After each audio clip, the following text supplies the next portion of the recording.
One of these days, folks, one of these days I'll get to tier 15 in Aether Raids. I'm just too lazy to do Aether Raids, I'm sorry. Also, I finally got my tablet working again, guys.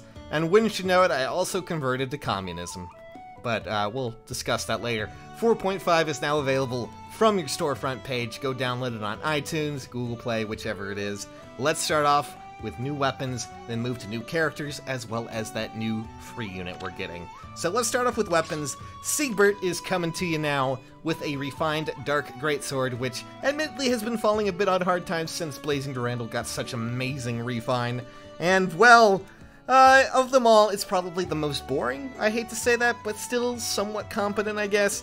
Dark Greatsword still retains, whichever one you want to go with, maintains its Swift Sparrow effect, but also when you refine it, it also gains a bit of a solo effect where, as long as he's not by his allies, he will gain attack and speed +5 and neutralize foes' bonuses from things like fortifies or rallies during combat. Again, solid adjustment, solid addition, but probably the most boring of the batch. And I hate saying that, because Siegbert's a big boy, and I've been actually working on him a little bit more since I actually got the tablet working again. Let's talk about Gwendolyn, though, who's probably the best refine, at least for me, from what I can see. Since she is such a touted unit, a lot of people really love her as one of the easier to access armor units out there. Well, Weighted Lance is definitely one of them. That will accelerate special trigger, typical slaying effect, but also when you refine it at the start of combat, if unit's HP is greater than or equal to 50%, it will grant defense and res +4 and a special cooldown charge +1 per foe's attack during combat. So think of a breath-like effect. In addition to really nice stat adjustments for defense and res, this is just going to push Gwendolyn insanely higher. I wouldn't say, well, probably not insanely higher, but pretty good, honestly. I just love that weapon effect. That's such a good blending of effects, really accents what she needs, and since so many people use her, it will definitely find usage out there for many of you. That's probably my favorite weapon of all of them, though. But we do have to talk about the other two units, and guys, I do warn you, I don't have them. I don't have the feathers to do that. I'm so very sorry. Let's just take a look at what we got, shall we? So Narcian got Rune Axe, and that one is... it's actually kind of fun. So, when unit deals damage to foe during combat, it will restore 7 HP to unit. That, of course, includes when he doubles, so when he doubles, he actually gets 14 back. You get the basic gist. That'll also trigger even if he does 0 damage. Then, of course, when you refine it, if there happens to be a penalty on the foe, it will grant +4 to every stat during combat. Not too bad. Honestly, one of the more fun refines just because of the healing effects, and... you know, as much as I rag on him, I think it might be kind of fun to try this. I just wish I actually had one that I could refine that was, you know, worth it. I'm still debating if I want to do this or Gwendolyn. It's really difficult. That one just seems like a little bit more fun than I would actually think it would be. Now, let's move on from that and go into Leon. And Leon kind of has a similar effect, at least when it comes to Gwendolyn, in the fact that he gets a slaying bow effect, but he also has the 50% or greater effect with his weapon. As long as he has 50% more HP, 50% or more HP, I should say, attack speed and defense +4 during combat.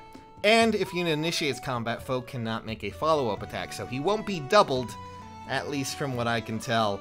Unless I'm reading this wrong, this is actually supposed to be a fire sweep bow. It's happened before, folks! It's happened before.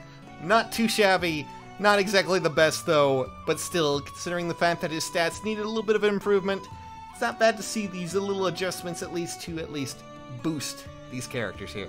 Still, I very much enjoy Gwendolyn's effect. That's something that I kind of want to build. Alright, so let us talk about, say, that accessory shop that you might be looking forward to.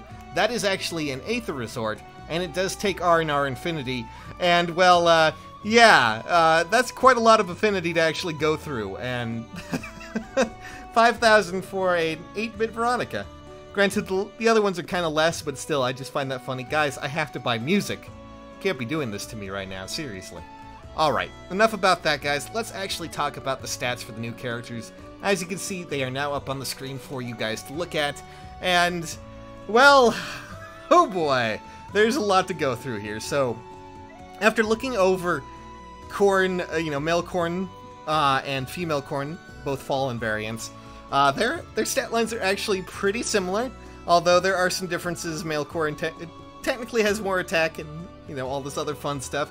But one thing to note, at least for male Corrin here, is that he has super boons in attack and speed, both of which are 38, which are quite powerful. And you need to remember his weapon as well, and all the other solo aspects that he happens to have there. Defense of 33, not exactly the best. Res at 26, also a super Bane in Res. A little bit awkward.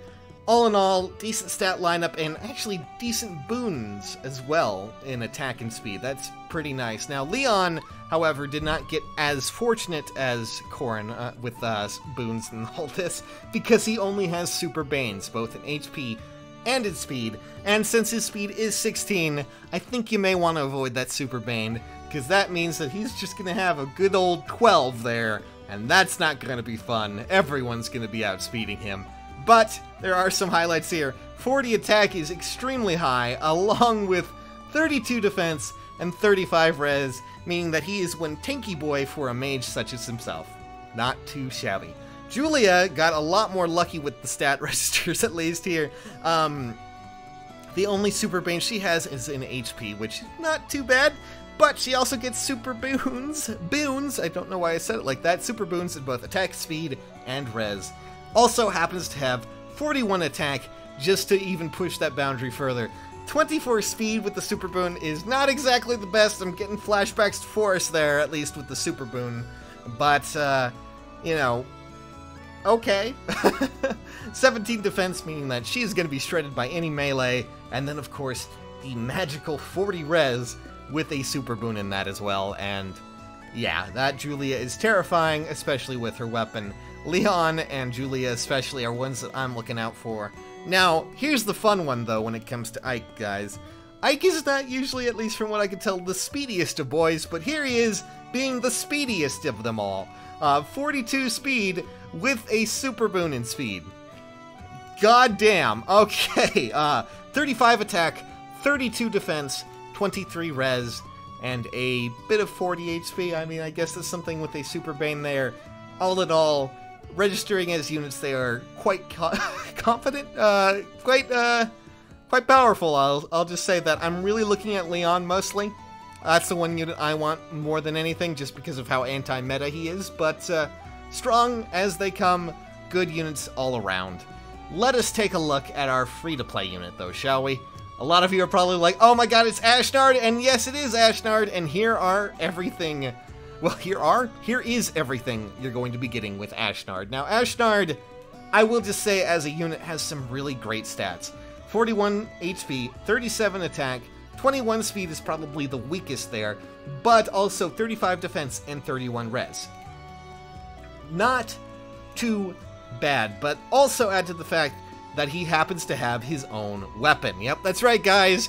We finally get a GHP unit with his own, you know, preferential weapon, and that is, of course, Gurgurant. And, well, it's quite a capable weapon. That neutralizes effective against flying bonus, also grants defense +3, and inflicts attack and defense -5 on foes within 2 spaces during combat. So as long as they're within 2 spaces, they're going to have that debuff effect on them, at least, of attack and defense -5 during combat. That's quite a capable unit. Just throw on, you know, distant counter, and he'll be going places. Now, when it comes to fodder potential, he does not have too much there. You know, we have distant defense as his 5-star skill, as well as even attack wave 3 as his 4-star skill. Those are kind of cool abilities, but they are also available a lot more readily from other characters. So all in all, just, you know, I would say that Ashnard is definitely more of a unit that would you would actually want to use as opposed to fodder, but you can still fodder him if you feel like it. But still, nice stat lineup, great weapon to have that neutralizes, of course, you know, any sort of bows or weapons that might give him an advantage over flying, and, you know, just that whole attack and defense thing, kind of scary when you think about it. Kind of scary entirely, but Ashnard looks to be a very competent boy. I'm going to say competent a lot this video, I'm sorry, but it's going to be a lot of fun. I hope you guys will enjoy. Do tell me what you think of him when it comes to all of these stats that you're getting, guys, and all of these new characters that you see. Oh my goodness gracious me. Alright, nerds, that's about it for 4.5. I hope you guys enjoyed, as always, I love you guys. Thanks for watching. If you did enjoy this video, maybe, found it a little bit more informative than most, feel free to leave a like. Also, I'm going to be doing a lot more of things like this now that I got the tablet up and running, so subscribe for more Fire Emblem Heroes news and all that fun stuff, guys. I'll catch you all on the flip side. It's fun, but I gotta get to bed, so catch you later.